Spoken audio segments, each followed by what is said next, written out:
Hello, welcome to the Officio Spotlight podcast. My name is Simon Lipscomb and thank you very much for listening. Today I'm joined by Matthias Gutzmann. Matthias is the founder of Digital Procurement World, or DPW, which is now, I think it's fair to say, the premier procurement technology event.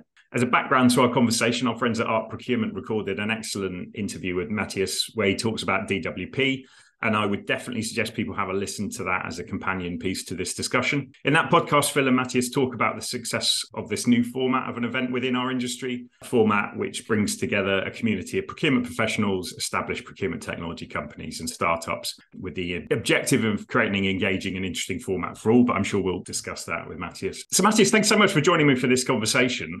One of the reasons I was so keen to chat to you today was actually one of the triggers for Abby and I to invite you was actually a LinkedIn post you put out. I think it was sometime last year. And the first line of that post, which really grabbed me, was I quit my job to move back in with my parents at the age of 43, despite what you think it was one of the best things that ever happened to my career. It really grabbed me. I'm just really interested to, Matt, take you back a little bit to that time, because it seems like I assume a huge decision. And I'd love to understand kind of you as an individual and what made you take such a bold and exciting decision. So first of all, thanks, Simon, for having me here on your podcast. Really excited to be here and speak with you today. Yeah, I founded DPW 2019, and I was actually working for a procurement startup before that, running marketing, and I wanted to showcase the startup at a ProcureCon event, I believe it was, in the States, and they wanted to charge me the same amount of sponsorship fee like they would charge established providers, and we just didn't have the money, right, for that. We didn't have 30,000 USD to speak and exhibit at a conference. But then I thought, well, we bring so much to the table, right? So much know-how, much thinking, obviously also an amazing technology. And I thought, well, it's not good that startups get excluded by just conferences being prohibitively expensive. And so there was a clear lack in the space. And I think that was 2019. We already had the Scout RFP and Tealbook coming through. I mean, startups were nothing new, but there was a lack of communities and events in procurement that really made it easy and affordable for startups to get involved. And, out of my own need, I said to my boss, look, I think the world needs DPW, or a community that is more inclusive, brings in the emerging technologies, the founders and their perspective. And, I think it was so obvious to me that is needed. Yeah. I'm not a risk taker by nature. I'm very conservative, I would say. I've always been employed. Okay. But I was living in New York then, and I thought, okay, well, let me found established DPW.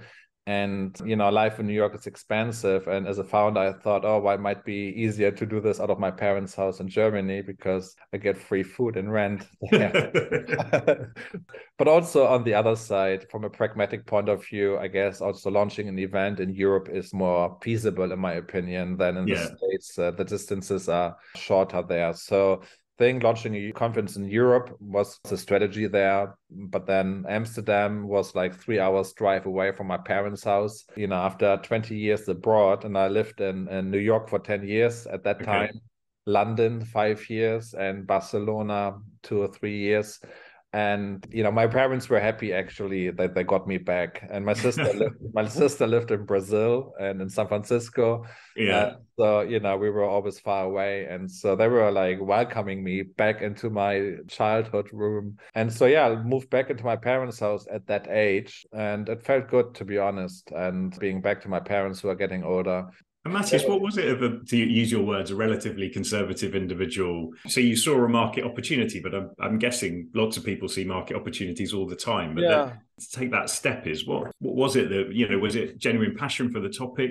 I think the obvious opportunity was there, right? And I was being employed. I had a really well-paid job as well. I made really good money. And, leaving that, I think it's just it's not an easy step to do for any human being, right? Because I think by nature, we like security and safety, and it's part of our DNA, I guess. But And then on the other side, I had the confidence of being able to pull this off because I used to work for procurement leaders. But I don't know if everyone knows procurement leaders. It's a membership community in procurement out of London, headquartered there, and they run a lot of events and they do membership subscriptions and really help procurement professionals, get market intelligence and do a better job ultimately. But I was a second employee there, joined them in 2006, and I really went through all the divisions from delegate sales to sponsorship sales to membership sales to marketing to running events. So, and I, over the years, at the point I had the idea of launching DPW, I really had this, very generic, broad expertise. And I knew I will be able to, market, sell, and organize the event easily. And so I've been skilled up nicely through now one of my key competitors, if you like. Yeah. But then also I had a great network. So I knew all the solution providers, all the corporate delegates, most of them at least. And so I knew I didn't really need to go out with a ready product yet to get sponsorships on board. They probably bought into my vision and into Matthias as a person. And that really gave me a bit of peace of mind and made it easy for me to take that step. And Matthias, is it fair to say that the vision was to bring together procurement professionals, startups in a genuinely collaborative and informative, and established procurement technology companies, I assume, but that was the vision, very focused on procurement technology as a topic? I think the focus was really around, I guess, bringing startup innovation into procurement at one point, but also, generally speaking, more diversity into communities. I guess procurement's biggest challenges in the future today are not solved in silos, right? They require an end-to-end ecosystem, including the suppliers, the stakeholders, and all the different players, even the young talents and the analysts. So I think building this diverse type of new ecosystem is really what I was focusing on. And then we are very startup-centric, right? So we love the startups, and I think they're a key part of it. But equally, the established, the incumbents are equally as important, right? And it's not either or, it's that coexistence of different solutions. And yes, I guess the focus was initially on digital and technology. And, I think that kind of differentiated us as well from other events, which are typically positioned a little bit more broader in that sense. Of course, there are different events in marketing, procurement, and so on, but indirect. But that niche was that thing made us a little bit stick out from other events. I think now we are really more focusing on the future of procurement as an organization, right? So that's what we stand for. But the conference is very techy and tech-driven, I guess. The other thing, what I saw on the market and why I thought there's an opportunity for DPW, and this is with all respect, right, to my fellow other events out there, but there was, in my opinion, I've seen a lot of events. I organized many of them myself. There was a lack of, it's just the same old content, right? It's always the same old speakers. There's nothing cutting edge, and it's nothing broad enough. It's not significantly moving the needle, I thought. And, focusing on the content was another thing. I knew I can bring a new community together, focusing on digital, but also increase the quality of the content pretty easily, to be honest, by just rolling up my sleeves and look outside of the functions. So I think the other USP for the event was also to bring the outside-in perspectives into DPW, and not only have procurement practitioners speak to procurement practitioners, but the business and the startups speaking to them, right? So, and with one event per year, which I'm having right now, that's possible. So because it takes time to find great speakers, it's not easy, and you have to qualify, you have to talk, you have to source them. And I think if you run 50 events or 20 events, one event per month, you commoditize those events, and then you need to bring full agendas pretty fast. And that's where producers are starting to get lazy and the quality goes down. So I think that's our USP, having one event right now, and allows us so much to differentiate the event from other events, increase the quality. And we work on this event for 12 months. Now, that said, we have a 2024 US event in the pipeline. So we are we're scaling up to a second event next year.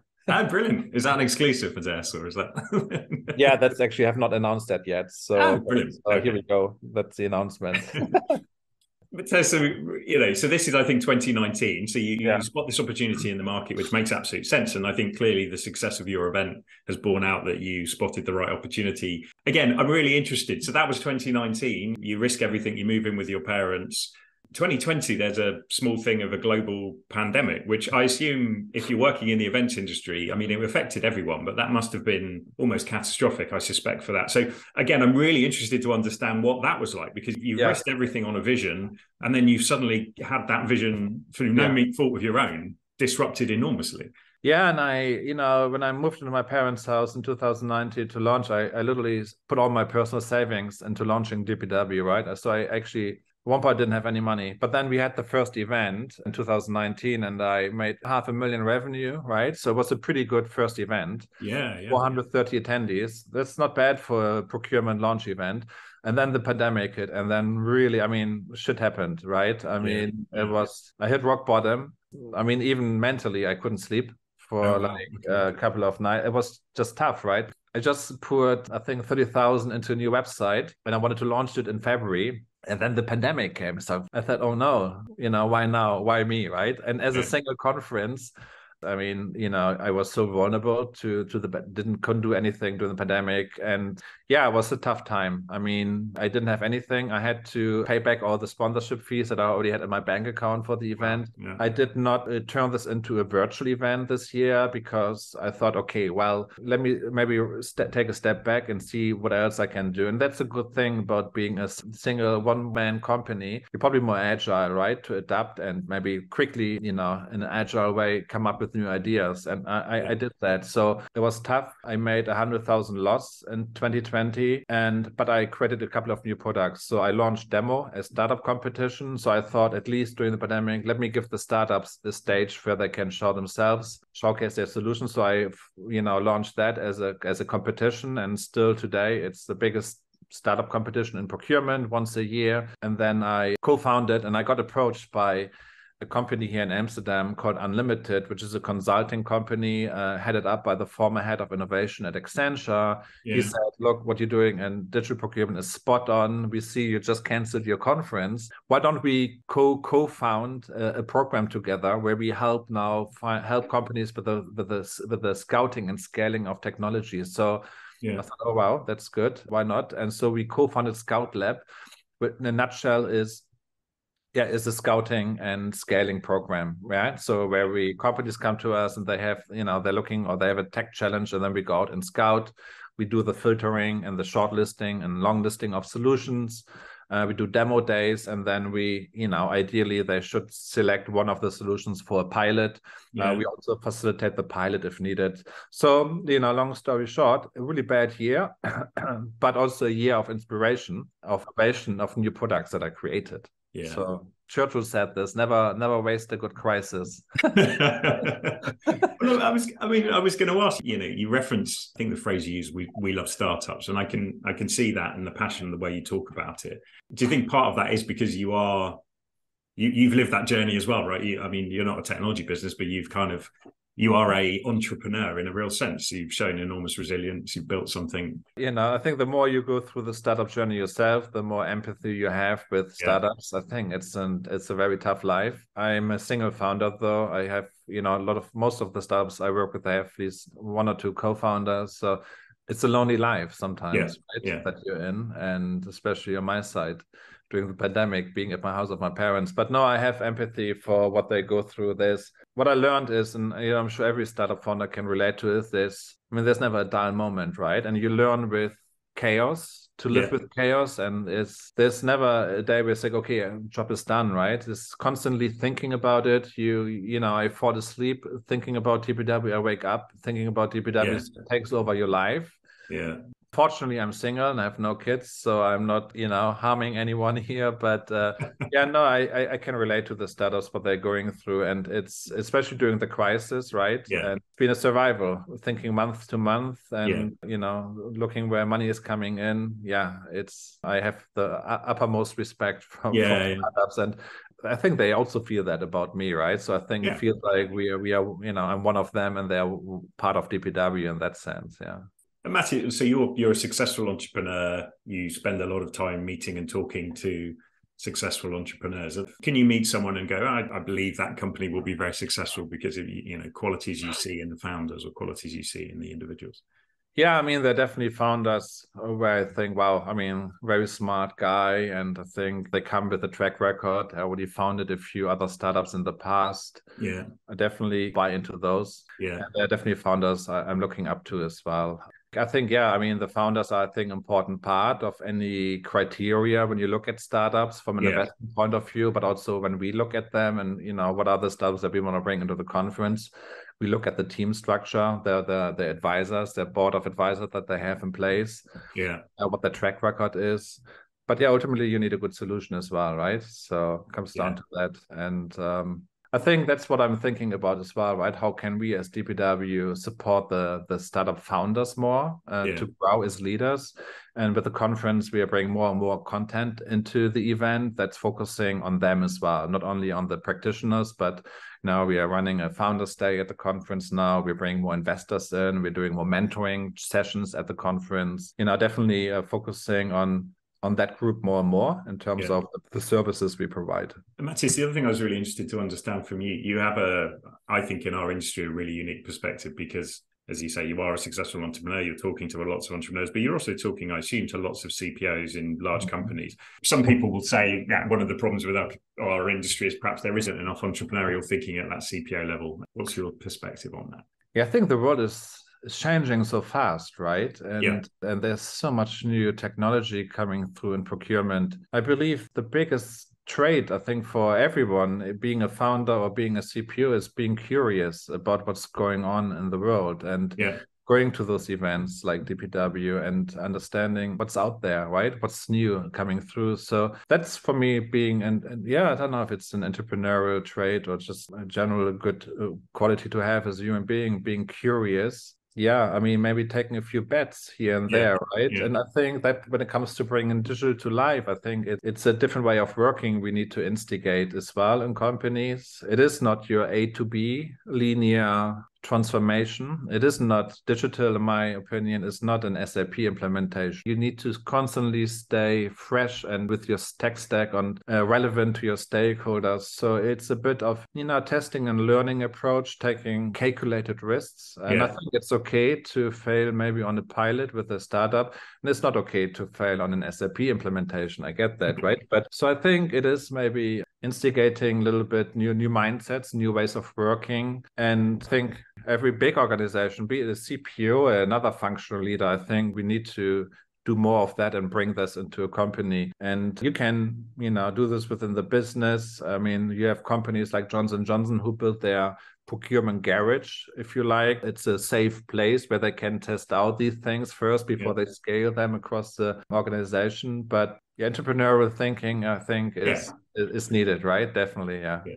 And one of the other things in your journey, sorry, it sounds like the X Factor, but your journey of this business I thought was really interesting from my outside perspective was, so you found the business, you go through the pandemic, and then I think there was a point where one of your competitors, I think pretty blatantly just copied, as far as I could see, copied your website. On one hand, I'm sure that's enormously flattering because I guess that is a way of underlying how well you're doing. But how did that feel? That must have been actually, people say that. It's like, oh, see it as a compliment. I don't know, if you see your own company and branding getting butchered and stolen by a big organization, where I thought, well, I mean, they should have the budget actually to probably build a better website than I do.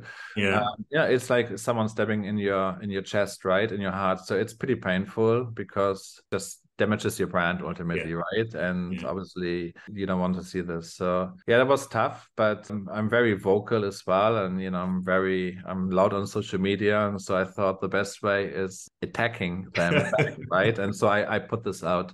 I mean, I had a call with the leadership team there, and obviously they apologized. I let it go, and I didn't make a further big deal out of that, and I didn't even sue them for that. I just said, just don't do it again, and it's good. But it was crazy. Yeah, obviously I inspired them. Apparently, they looked at my website and they basically copied full design elements into their website. It was even so obvious that one of the links on their website was leading to our Facebook page. So they didn't even change the link. We could also see they didn't even change the file names of the images they copied. So it was a very obvious stealing of IP, right, of design. And I guess got a lot of attention on social media. But I guess I'm the good guy here, and they are the bad guys.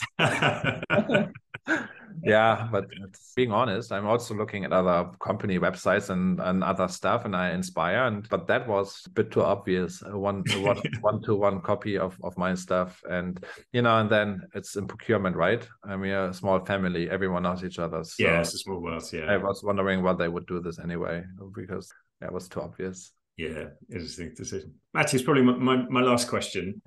Fantastic to hear your story, and you've created something really, really successful, I'm sure. What will DPW look like in 3 years, 5 years time? I mean, what you mentioned about America, but what, That's a good question. And that's the one really that keeps me awake every night. And being honest, I'm constantly thinking about my North Star, and I'm lacking with the clarity of my strategy still. You have a lot of ideas, and I tested out a few ideas. I took a few bets, and I think that's what you need to do as an entrepreneur, right? Take a few bets here and there, test it out. If they work, then they work, great, then scale them. If not, then let them go. One thing I want to do, I need to bring into is creating my own voice in the space. And I know the conference is nice. I need my own data. And so one thing we want to launch is a market report that we bring out every year, State of the Union around the digital future of procurement. So we want to run our own research once a year, a blockbuster research that we then present at the conference. So definitely want to build my own data and do that. We are scaling up the events as well. We're doing the conference in Americas next year, but also smaller events. We have a young talent community